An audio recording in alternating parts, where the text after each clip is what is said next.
Hey everybody, welcome to Rink Wide Toronto, presented by Bodog. Make a play, Canada's choice for free casino games, sports, odds, and poker strategies. David Alter joined alongside Paul Hendrick to break down what was a crazy day when it comes to transactions and travel as the Toronto Maple Leafs made their way from Seattle, where they spent the last few days. They took in a Bruce Springsteen concert. They were all having fun. Everyone looked like they were a very happy family. And then, boom, things changed in one day. 3 trades the Toronto Maple Leafs make. And Henny, we'll kick it off with this, and we'll go into further details. But I think every episode of Rink Wide Toronto that you've done, you've been talking about that the Leafs need Luke Schenn. They need Luke Schenn. And I don't know if you willed this into existence, because it just didn't look like it was going to happen. And it was very unleaf-like that a player from 10 years ago would ever come back in a role situation. But here we are. Luke Schenn is a Toronto Maple Leaf. How did you know? I got to ask. Ash, I'll tell you, going back to when Luke was traded from Toronto to Philadelphia for James Van Riemsdyk, that occurred at the draft in Pittsburgh, 2012, right? I remember. And my daughter was down to see a friend of hers, a goaltender, played for Canada's junior team on 2 occasions, Jake Patterson, get drafted 3rd round on the Saturday by the Red Wings. So she was down. So we at Leafs TV would do a wrap-up show in the Leafs private box where they bring up the parents of the draft picks, et cetera, et cetera. You come up, have a beer, a sandwich, whatever it may be. Caroline came up. She was chatting with George Armstrong, and Claude Lozelle and company were there, and the deal went down. And Caroline knew about it. She was there. We all knew that the trade which sent the guy she had the biggest crush on was going south to the Philadelphia Flyers. It was a good trade. But anyway, the trade was not to be broken until 5 o'clock. This took place at about 2:15 in the afternoon on the Saturday. The draft had finished, and things are a lot different now. I said to Caroline, you can't say a thing. She was disappointed, excited. And later that day, Damian Cox and Darren Dreger were competing for us to who broke the deal first at just before 5 o'clock. And we started laughing. Bob McGill, myself, and Caroline driving back to Toronto from Pittsburgh that day. That, we all knew about it. My daughter, who she was in 4th year at Western, she too knew about it as well. It was sad to see him go then. That was a good trade for the Maple Leafs, all looking back on it. But they get a guy who's just going to provide some depth. And I think when you see what Tampa Bay did and Boston have done to ante up in terms of some of that grit, you just want a little more of it when you need to go to it. And no doubt the big trade was for Jake McCabe. But the kind of depth that Luke will provide in terms of physicality and the emotional response he is going to get when he gets back into the lineup, it's going to be outstanding theater. And I know I'm going to be here in Madrid watching it from here, but I wish I was on press row right alongside all of you guys to take it in. It's going to be exciting. Yeah, I'm curious to see how many Luke Schenn jerseys come out of the woodwork for the game in Edmonton here later today. It's going to be very interesting. And what was really funny, and my first thought was Jake McCabe just literally took the number 2. The Leafs actually shared a tweet yesterday of numbers hot off the press, and there Jake McCabe was wearing number 2. Schenn's worn 2 for his entire career, with the exception of he wore 22 with Philadelphia, and he wore 52 with the Kings, I believe.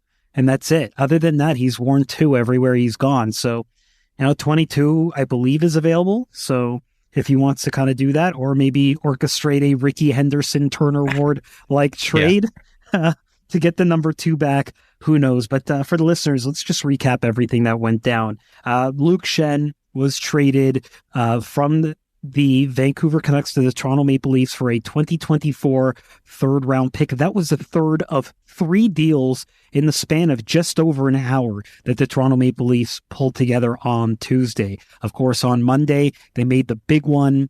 That was when they acquired defenseman Jake McCabe and forward Sam Lafferty from the Chicago Blackhawks.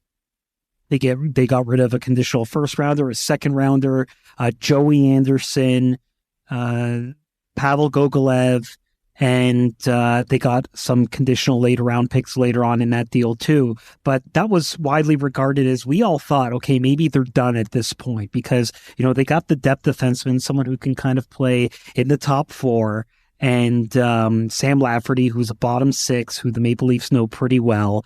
And so you thought, okay, I even asked Kyle Dubas in the availability, are you done? And he's like, well, they're going to keep looking, but you didn't really read much into it at that point. So since I talked to you, they made that move.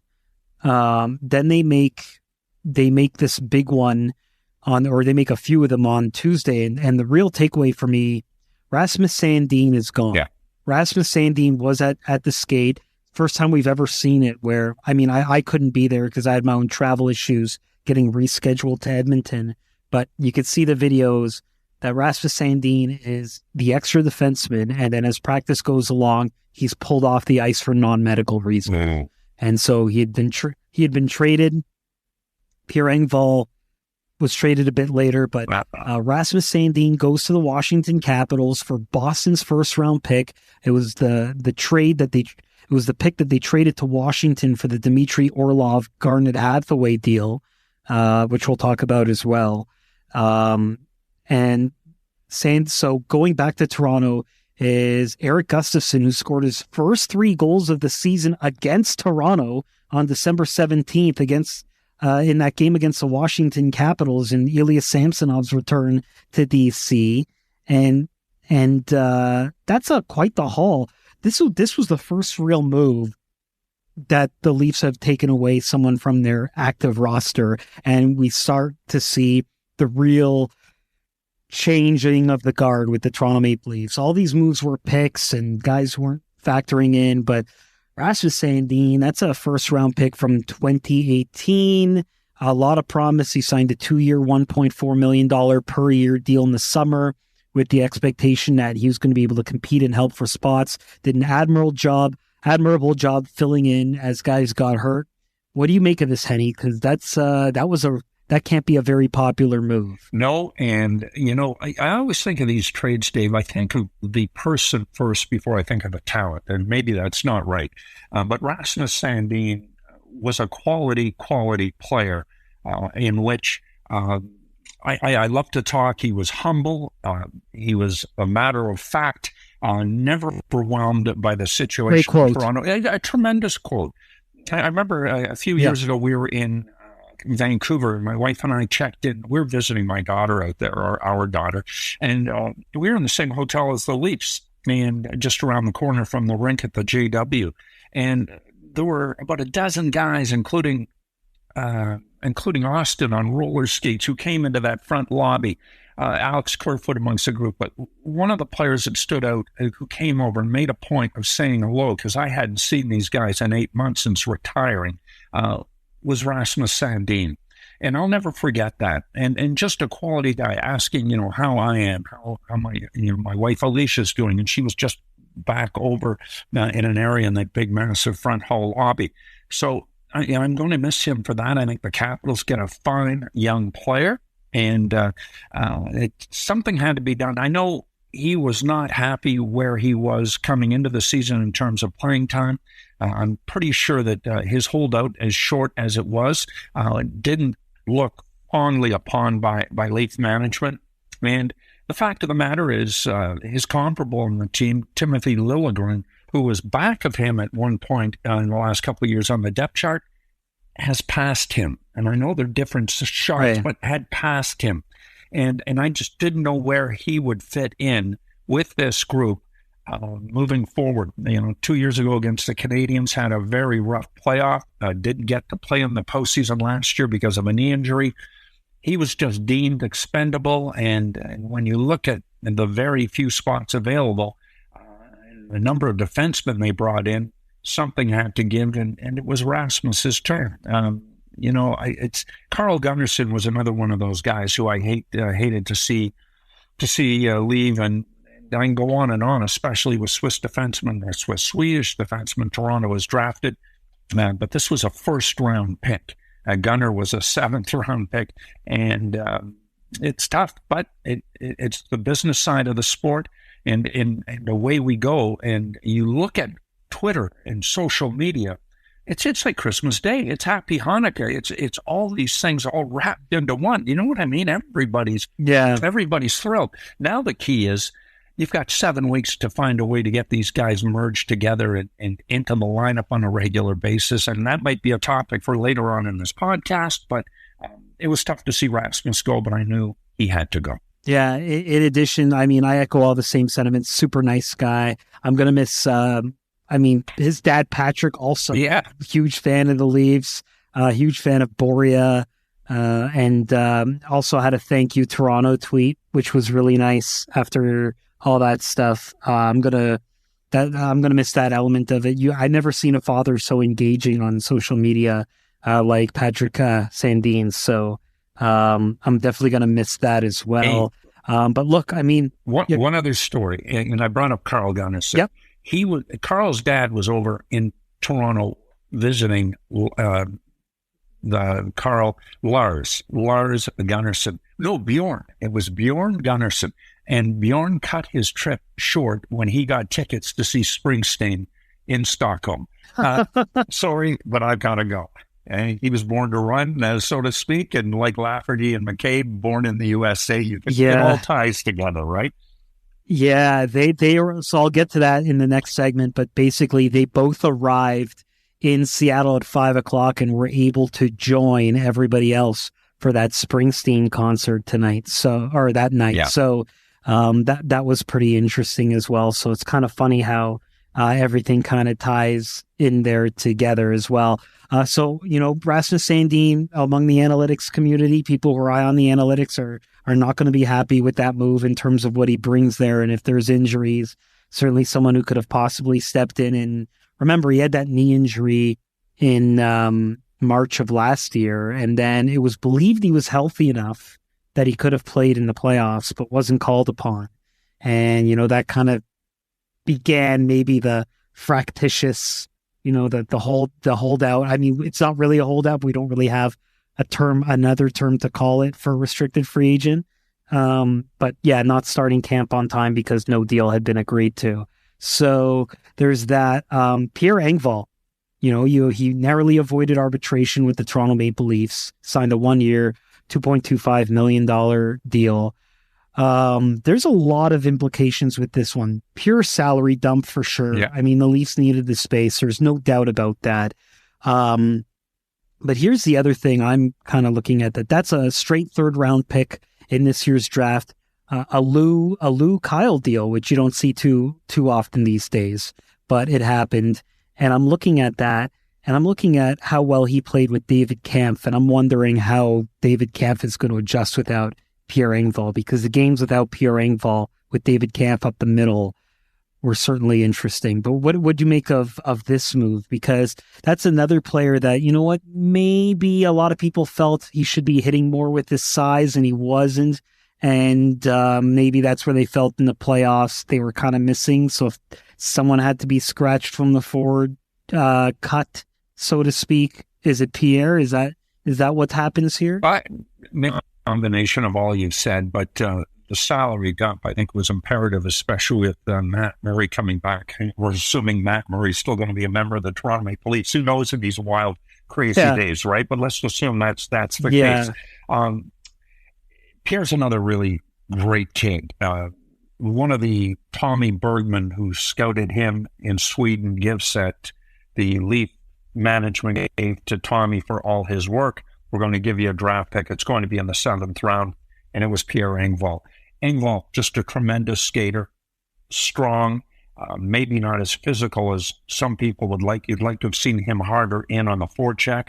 But as we have seen and his numbers have proven, a player with some fine offensive skill. I bet you the Islanders think that maybe they can push this guy into a perennial 20-goal scorer, and we know how difficult it is for the Islanders to score goals. So they're going to look upon this as a big body with wheels, and maybe Lou will have uncovered a gem that will become a diamond in his system down, on the island or in New York. So tough to see another good guy go, but again, a lot of numbers coming in, and you also look at Pierre's experience against Tampa in the postseason last year.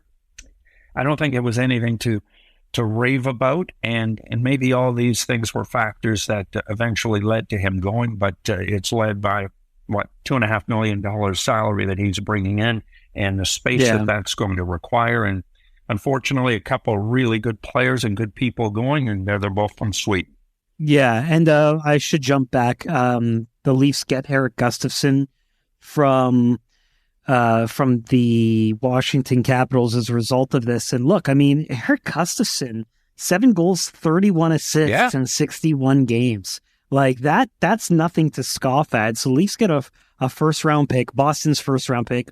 At this point, it's probably going to be in the 28 to 32 range. Boston, while you were sleeping, Henny, Boston was outshot mercifully against the Calgary Flames and still managed to win in overtime. Yeah. I think the final shots were like 57-19. It was ridiculous for Calgary, and they still managed to come back and win that game. Just an unbelievable year that the Boston Bruins are having. But Erik Gustafsson's he's the top defensive point getter for the Toronto Maple Leafs right now. Like this is something. I remember he scored that hat trick, and now like I'm trying to figure out. You know, you've got Gustafsson, you've got Schenn. We talked about Schenn off the top. Well, Dave, I ask you. What do they do? Yeah, so I ask you the same question. What defenseman is on Toronto's top power play unit? I mean, you got Morgan Rielly back there who doesn't have a great shot. He's a tremendous player. But do you see Gustafsson occupying some power play minutes on either that first or second unit? And I might say that first unit, given what he's able to do back there and given the abundance of riches he had while he was in Washington. But now looking at what he's done, it's even more so in Toronto, that he may get used in that regard as well. Again, I don't know if there are any more moves and some more bodies going out to help augment what Sheldon's going to do. But right now, it is the buffet of all buffets for Sheldon Keefe. I got to tell you, this is a real head scratcher because so the way everything kind of struck right now, like the Leafs have 23 players on their active roster and they have 12 forwards and 9 defensemen. Because if you'll recall, when they got Connor Timmins, the reason why they got Connor Timmins for as cheap as they did in that 6'3" Curtis Douglas. I'm trying to remember if that's his name. Big Curtis Douglas, of course, Curtis. No, I don't know why. I don't know why I blanked on it, but yeah.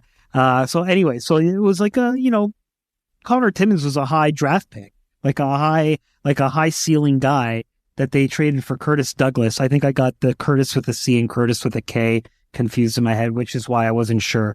But they make that trade, and Arizona, made it pretty clear that they kind of had to trade him for something because with the way the roster was constructed, they were going to have to put him on waivers. And if they put him on waivers, he was probably going to get claimed. And so the Leafs have to carry Connor Timmins because if they put him on waivers, he's going to get claimed. Like he's a guy who can put up points for such a young asset. The Leafs have no choice but to keep him on here. But I've got to think right now he's the number 9 defenseman on the team.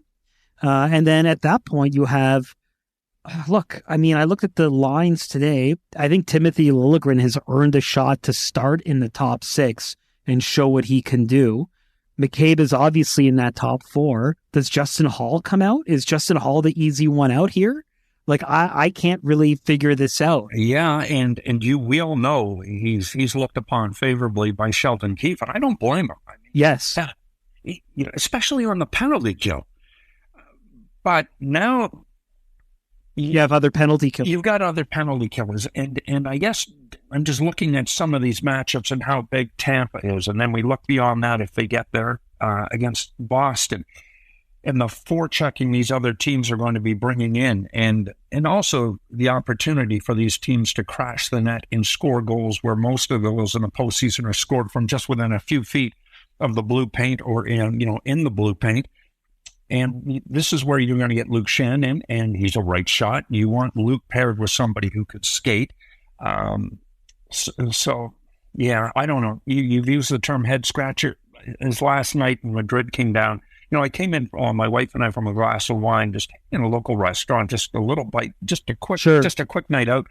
And a friend of mine from Switzerland, Robbie Hofstetter, who is a massive, massive Leaf fan, goes, Dubas is going crazy. He's all in. And I had to go on to Twitter to go and like, oh my God, I had no idea, So Justin Hall might be the odd guy out, but that would be with great reluctance. And who knows? He may be involved in a trade in the next time or while before Friday wraps up at 3:00 Eastern time. Right. But then again, he's a right-handed shot who can kill penalties, and he's been around, and he does have his odd, rough night. I'm still a big fan of Justin Hall, so I'm not sure how it sorts out. I wish I could offer more, but knowing what we know right now, I mean, I don't know. It's tough. It's very tough. I mean, I think a lot of people would be unanimous that Justin Hall might be the guy that kind of goes out first, but I mean, just given everything Sheldon Keefe has said about Hall, it's hard to say. But at the same time, he hasn't had McCabe, and he hasn't had Gustafsson. He hasn't had Schenn. Schenn's a right-handed shot that could maybe make a jump in terms of going into that spot, kind of a different position, different circumstance. But who knows? Like, it's gonna be very, very interesting. So there's a lot to kind of figure out here, as the Leafs have a glut of defensemen now. Remember, they still have Jordy Ben. They have Victor Mete, who's on long-term injured reserve. They have Carl Dahlstrom. Yeah. There's a lot of guys. This defense is very deep if they run into injury issues that you feel like they almost kind of went crazy on the defense today while getting rid of Sandin. Sandin, to me, this year reminds me of kind of Travis Dermott, where Travis Dermott was kind of like an odd man out where a change of scenery for him was going to be good. And so that's why they did that. But yeah, now the Leafs have, so to update the situation, Henny, the Leafs have Boston's first round pick. They're at 49 out of a possible 50 contracts. They do have a slot, but that slot may be needed for Matthew Nyes if Nyes signs after his collegiate season is over.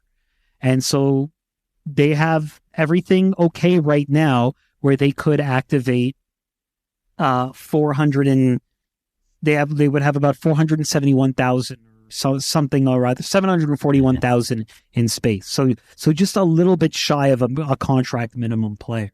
So maybe there might need to be some things that happen, but here's what I want to pose to you. You say they're not done. And I look at what Kyle Dubas has said and what he's done. Obviously what he's told us and what he's done are very different. Like, he's got against pretty much everything he said. He said he wasn't going after the big names. They get Ryan O'Reilly. So, they said some other stuff, and, it's gone completely different. So early on, he also said they don't need a goalie. Do you feel they need to get a third goalie at this point to bolster that? Because that's the one place they have not bulked up. Yes. And if you're going to bulk up as big as you have throughout the rest of the lineup, this is a glaring vacancy. This is assuming that Matt Murray, who's really had his problems historically and especially this year with the Maple Leafs, is less suspect, thinking about the possibility of him coming up in, Thatcher, Gunko. I'm not sure, but there's too much money involved there. So I think another goaltender is going to be needed. I think it's Ilya Samsonov has proven beyond, and he's just on the verge of a career year. I think a couple of wins away from a career year. It's been so fantastic. Now, we've looked at Darcy Kemper and go right down the line of teams that have won Stanley Cups with goaltenders who are good, but not notably great. Vasilevsky's going into the Hall of Fame. We know that. But there are goaltenders not going into the Hall of Fame that have won Stanley Cups, and maybe Ilya Samsonov, given the club that's in front of him, is going to be more than good enough. This is assuming he's going to be good enough to play the 20 to 20-odd games that is going to be required to win a Stanley Cup. Because if it isn't him and it isn't Matt Murray, I don't know. Does Joseph Wall go on to Legends Row come late June? I'm not sure. But yeah. It's really funny because we were talking about, I was talking about Jonas Korpisalo being an excellent candidate. And as you were waking up, he gets traded to the Los Angeles Kings. I'm not sure if you saw that. Not yet. And Jonathan Quick becomes a Columbus Blue Jacket. and by all reports, Jonathan Quick is not happy about that move. So, I mean, Jonathan Quick's numbers are not very good this year with a good team in the Los Angeles Kings that I don't know if he would necessarily help the Toronto Maple Leafs more so than Matt Murray would. But I think Korpisalo would have been a great upgrade, or at least another depth acquisition that they could have done. But now I think that ship has sailed because the Kings definitely needed an upgrade because they definitely needed a goaltender. And so they got that along with Gavrikov, who's talked about a lot in trade talks. So there's a lot of stuff going on. The West has entered the chat. It looked like it's been an East arms race. We mentioned Orlov. Orlov gets a goal and assist in that game tonight. Everything seems to be going Boston's way, but we'll talk about that, and we'll talk about the two new Leafs who took part in their first practice and were almost, I don't want to say forgotten, but definitely the spotlight was not on them today in McCabe and Lafferty, as we talk about that and more when we come back to Rink-Wide Toronto, presented by Bodog, Canada's home for casino games and sports odds where everyone goes to play. Rink-Wide Toronto, pregame, postgame, every game. Is your online business ready for the cookie-less future and set to properly capture your customers' valuable first-party data? Hey, it's Ray Ferraro. Right now, my friends at North Beach, along with their partners at Craft Growth, are offering small business owners and entrepreneurs a free website digital audit. So you can find out just exactly how ready your website is for the cookie-less future. Your online presence has never been more important. So visit craftgrowth.net and get your free digital audit. That's craftgrowth.net.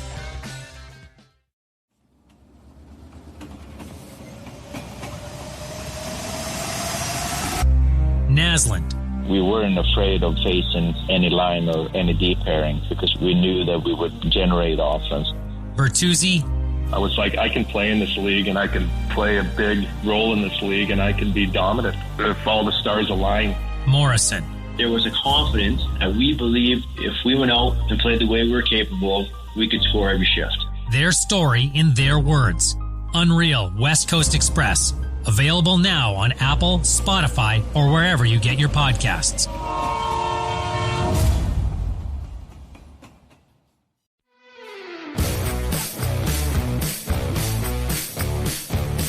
Welcome back to Rink-Wide Toronto, presented by Bodog. From sports odds to free casino games, make a play at Bodog.net. David Alter and Paul Hendrick with you, breaking down a wild and crazy past couple of days in Toronto Maple Leafs land with a combined 4 trades, 3 on Tuesday, 1 on Monday. And Henny, it's time for the Bodog line of the day, your favorite. And we're asking the same question again. It's over and under, the trade deadline is March 3rd. You kind of missed the over-under on the last time we spoke, with the Leafs making 3 trades on Tuesday. Going to set the line at 1.5 again. Over and under between now and March 3rd for trades by the Toronto Maple Leafs. Oh, you're so polite. I was totally overwhelmed. And let's just let our audience know that I came up with 1 when the game and trade deadline seems so simplistic. However, Luke Schenn was probably that one, if I remember correctly. He was the one. He's always been my number 1, right? Yeah. Yes. You know what?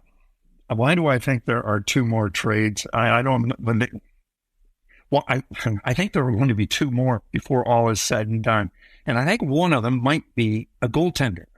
I don't know if they can roll the dice on Matt Murray at all, given where he's been. The Leaf training staff is outstanding as it is, only knows too well, but we're getting set not only for 7 more weeks of hockey, but another 8 weeks beyond that if all goes well. And we're going to need a other goaltender, God forbid if anything should happen to Ilya Samsonov. So I'm going to go with 2. Right. I think there's a goaltender coming, and there might be someone off the roster. Somebody off the roster going the other way that we've not seen yet. I don't know. Maybe Justin Hall or Alex Kerfoot. There you go, and that will, $3.5 million for one, and what, 2.5. 2 straight 2 straight up 2. Yeah, so there you go. Yeah, but still a lot of cap space. So that, in fact, may still happen. So I'm going to go with 2. What about you? Yeah, I think I'm going to go over as well, although I'd be surprised if Kerfoot does move. I think Hall might be the more sensible decision there. But yeah, now all bets are off. For the most part, the Leafs were doing a pretty good job of keeping the roster intact, and now they've really just kind of shaken things up. And, before we talk to you about McCabe and Lafferty, I've got to ask you, is there a risk that they did too much too quickly when you only have 6-7 weeks to kind of essentially reassemble the bottom half of your team? Yeah, I think there's a risk, but I also know that the core of this club is going to be driven by the Elite Four up front. That hasn't changed. Those guys are going to be more than motivated, knowing what their general manager has done to give them an opportunity to win. And I think that's going to be more than enough. The players they brought in will assimilate quite easily. And the fact that this, didn't take place at 5-3 on Friday afternoon, and the big deal, of course, with O'Reilly and Chari a week and change ago, gives the team a chance to acclimate. And I said it on Twitter yesterday, this is a 7-week training camp. They're not going to catch Boston. They just want to make sure they get home ice with Tampa in behind them and go from there. It's not like, you're in a mix with 5 other teams for that second wild card spot, and you've got to get it right. Sheldon's got some time to work ahead, seeing how they can mix and match. And again, so getting that Sears catalog. I remember up in Noranda, Quebec, we would get the Christmas catalog in early November. And not the consumer distributing one? No, that was afterwards. But I was a grown-up then. We'd get the Sears when my grandmother would send it to us from Ottawa. And that was just incredible to go through that, to see, well, we get this, we could get this. And Sheldon's got that catalog going, and might be the consumers distributing as well. But he's got some choices here to make. They've got a good brain trust alongside the bench and upstairs with this hockey club. And they've got 7 weeks to figure it out. And if somebody gets hurt, they've got somebody that they can plug in and continue to figure it out with. So to answer your question, I think they're going to be more than okay. And just given the situation in the division, what they've got to do, and you want home ice. I mean, home ice with Toronto has been nearly undefeatable, and the same goes for Tampa. And this goes to a 7th game.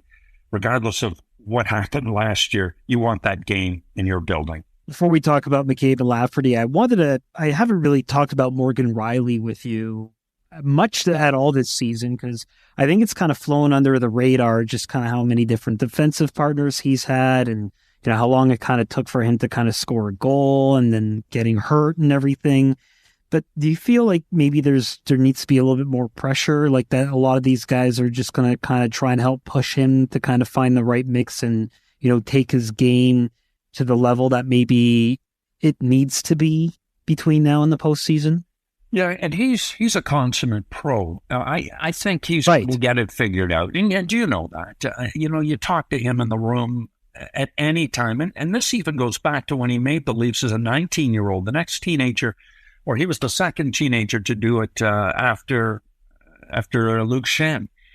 Just how much composure he brought to the team as a 19-year-old. So here he is now, almost a decade later, and I don't think there's any problem with him getting going. But you'd like to see him paired up with who he should be paired up with, place him in a position to succeed. And I think that's TJ Brody. I know Justin Hall has been put in there. I just don't like the way that has worked out for the two of them, and I just think Mo's a much better player with TJ on his right side as opposed to any other player. Yeah, it's hard. Like I looked at that practice, and then I see the trades that the Leafs made at that same time, and it's really hard to put stock into any of those moves, any of those lines that they trotted out, because Engvall was still in his third line spot. Sandin was the extra guy, but then they didn't have Gustafsson, they didn't have Schenn penciled in anywhere. Yeah. So that could totally change the mix, and that could have been a placeholder for what ended up happening. There's no doubt in my mind that Sheldon Keefe at least knew something might be up that day, right? Like I'm sure there was some sort of heads up there. And so, yeah, they might trot out those lines for one game while they wait for some of the other guys to get there. I'm not sure where the Canucks were tonight. I think they're at home with all the Vancouver issues, with all the flight issues with Vancouver to getting out of YVR, unless they got a charter from. I don't know if he would even make it here for the game. But yeah, it's going to be very interesting to kind of see where things kind of go. Okay, so let's talk about Jake McCabe, because that was the big one. That was the top 4 guy, a player who's not played in the playoffs before, but really is that top 4 that the Toronto Maple Leafs were kind of looking for, that can really bolster and change the identity of the team. What do you make of that acquisition along with Lafferty, but more so how McCabe really changes, the dynamic of what they might be missing in someone like Jake Muzzin? Yeah. So here's a guy that, as you've mentioned, never had playoff minutes, but I look back to Ron Hainsey, who was acquired by Pittsburgh, never having played in a playoff series, came in, for Jimmy Rutherford's team as a 7th, 8th defenseman. When all was said and done, 2.5 months later, he's a top pairing guy, and Robert Bortuzzo's a upper pairing guy. But Ron playing a pivotal role and won a Stanley Cup. So I don't put anything into this. Here's a guy who's been their best defenseman on some really bad teams in Buffalo and Chicago, has always shone bright, and now the level of responsibility, albeit big, is not going to be what it once was. He's probably going to be a middle pairing guy who brings some jam to the game. Not as big as Jake Muzzin, but certainly sturdy enough. You think back to legendary checks on Patrick Laine while Patrick was in Winnipeg and Jake was in Buffalo. He's a guy who will not hesitate to mix it up. And I remember how physical a guy he was as a junior when Team USA won in UFA back in 2013. This is a guy with plenty of moxie. This was the key trade. I mean, Ryan O'Reilly was key. Jake McCabe, I think, is as key in what it enables Sheldon to do defensively. So I like it. And again, we brought up all these questions. Where does so-and-so fit in? Where do all these guys fit in? Well, we know where Jake McCabe fits in, and he's really, really going to help out. And they're going to need it because they're going to be playing, possibly 3 real heavy teams to get to the Stanley Cup final. What a grind it's going to be. No guarantees it's going to get there. But Jake McCabe gives them a legit chance with what he brings to that top 4. Yeah, it really was kind of the real game changer in terms of a stand-up guy, a bruiser, a guy who wins battles and can just, be an a-hole like to the opposition. I feel like sometimes the Leafs don't have enough of those guys, and he can really be one of those intimidating forces. And when Jake Muzzin went down, initially they were talking about replacing by committee, which is why I can't really take much stock in what Kyle Dubas is saying to guys like us in those availabilities, because, trades happen and they are what they are. But then you've got Sam Lafferty as well. Lafferty, the Leafs saw what he can do he scored that goal in close on them. A bit of a younger guy who can just really be a true penalty killer, and another guy who can do some real damage on that bottom 6. Yeah, he can skate. That's the other thing. He can speed. Oh, he can damn out fly. It's another reason why I'm not sure. Alex Kerfoot, you think of that bottom 6 now, and Alex was kind of a top 6 left winger in past teams. But, that speed, I don't know whether Alex is going, because I do know Sheldon knows what he can do, and you can plug him in anywhere at any time, and he'll do what he has to do. Maybe not altogether spectacularly, but to get to Sam, that's another guy that's just made this bottom 6. Dave, this was a bottom 6 a week ago without any identity. Now you bring in a guy like Chari who can skate, who can forecheck, who can hit, and you bring in another guy like Lafferty. These guys come from teams that were not going to be into the postseason. Now they're on a team that's, arguably, Boston's in a league by itself. But they're in another level of teams that are going to be contending for this championship. And it's not going to be difficult to get motivated to fit in with this group. But as much as Achari has brought an identity to the bottom 6, so too will Sam Lafferty. And, you think of bottom 6 guys like Yarncroft and Camp. All these other names who were very prominent when the Leafs broke with training camp. Now you don't hear too much about them, but they're still very much important. But now the level of play that they have been able to bring will be accentuated given the addition of Noel Achari and Sam Lafferty. So pretty exciting stuff. Yeah, I'm really curious to kind of see more so where Yarncroke and Camp kind of fit into all of this, because that was a line they didn't really change around. I think Engvall was a real stabilizer for Camp, especially when you looked at the numbers for Camp with him and without him. I'm really curious to see how that works out. Like, that's my only real concern when it comes to the bottom six is, do they change things too much that the new guys are what they are, but then the other guys lose their identity and it brings down the rest of the team? I'm not trying to be a pessimist. I'm just trying to say there is a bit of a risk when you try to do too much too quickly. And that could be really interesting. It's going to be interesting to see when we go into that room. Well, it's an optional skate, but when we go into that room and just see if people are excited or if they're sad at the same time to see some guys go, because they've not had that. There's always, the message has always been, they believe in us. They kept the group intact. Well, now they actually, they did maybe what a lot of people felt they had to do, which was, send a little bit of a message that this is where we're going and this is where we need to adjust our game from a defensive identity standpoint in order to be successful in the playoffs. In the last few years, my number one criticism with the Toronto Maple Leafs was always that as much as they were being a visionary with a lot of these moves and some of the analytical things, and it's good, I always felt like the team was being built for where the game is going, but not where the game currently is.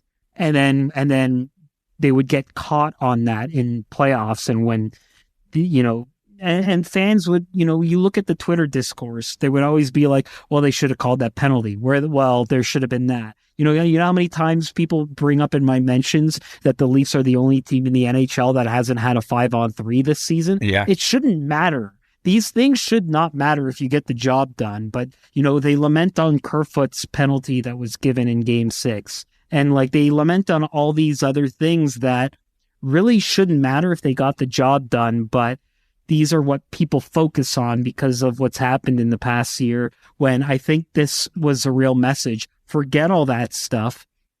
We're going to get guys that know how to play this element of game so that there's just no excuses anymore. And there are no guarantees that they're going to get out of the first round. I mean, there are going to be 31 disappointed clubs when all is said and done in June. Disappointed for various reasons. You're especially 7 disappointed teams in the East. And the East. Like that, it's an arms race. There's an arms race there that looks like crazy right now. And, the other play last year, you mentioned Kerfoot's penalty, which was ridiculous on Cal Foote, who's gone, and Justin Hall's phantom interference call on the goal scored by John Tavares, which really would have changed the dimension of that game. Regardless, it's been called. The pick. You're talking about the pick. The pick. And yes, you could have called it, but it was I don't know. It was cringe when I think about it. But that's the way it goes sometimes, and you've got to move on. And now that Dubas is making sure that there are no excuses and that they can just fully stocked the cupboard for whatever may be handed at them, and they're ready to go and dish up whatever recipe is needed. But enough of those metaphors. No, it's going to be a tough first round. Is there a guarantee the Leafs could get by it? No guarantee, but they are in a position to get it done, and that's all you can ask for. And if it required this many trades, then so be it, and you move on. And I think the top group up front and the core of that blue line that have been here and always have been here, and you include now Ryan O'Reilly in that group, are really happy with what happened yesterday and the team as a whole with what has happened over the course of the last 10 days. Last thing I want to ask you before we go, what did you make of what Tampa did with Tanner Jeannot? Well, it was the catalyst, I think, that helped set up what happened yesterday. And so, I asked that, and Dubas said Dubas said that wasn't the case, although I don't necessarily believe him. But go ahead. Yeah, I think it had a major impact. And you know what Tanner Jeannot is going to do in terms of his speed, his forecheck. You want a McCabe in there. You want a Luke Schenn in there. And I thank Julian Brisbois for getting that deal done. And, even the Bruins, with Hathaway and what they've been able to bring in, they don't have to do much. That team is on a roll. That team, with the exception of injuries early on to McAvoy and Marchand, who did not get to start the season. Beyond that, their man games lost has been veritably zero. So unless bad luck and the pendulum is to swing the other way for Boston, they didn't have to do as much, and they may add something here or there, but you don't want to disrupt what they've accomplished, and that's going to be a President's Trophy here coming up in a few weeks. But Tanner Jeannot, that's a move. I think that forced the Leaf brain trust to move even more so. I just not sure where they can go from here, but Tanner's going to be a tough guy to play with against, as was McPaul and the Hagels and the Belmars and all those guys that Tampa has. And Patrick Maroon, it's going to be a nasty series. But the Leafs have the bullets in the holster, so to speak, to go toe-to-toe with these guys. And you just got to hope that seventh game, if it gets to that point, is going to be at, I was going to say Air Canada Center, but at Rogers, and that the Leafs finally have enough to win a Game 7 at home, given the past couple of opportunities, or 3 opportunities, they've had over the last 6 seasons. I got to say, when I saw that Tanner Jeannot deal, I thought to myself, that is the perfect ad for what they needed. Because you looked at their core, they had everything else perfectly lined up. And Tanner Jeannot was just like, oh, that's a mad, nasty bottom 6 forward that if they can get him back to his form in 21-22 is going to create all kinds of problems for Toronto. And I agree with you.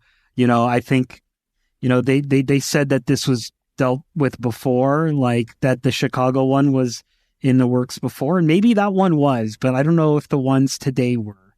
And that's where I'm just kind of like, well, it's going to be an arms race. There's going to be a lot of disappointed teams in the East.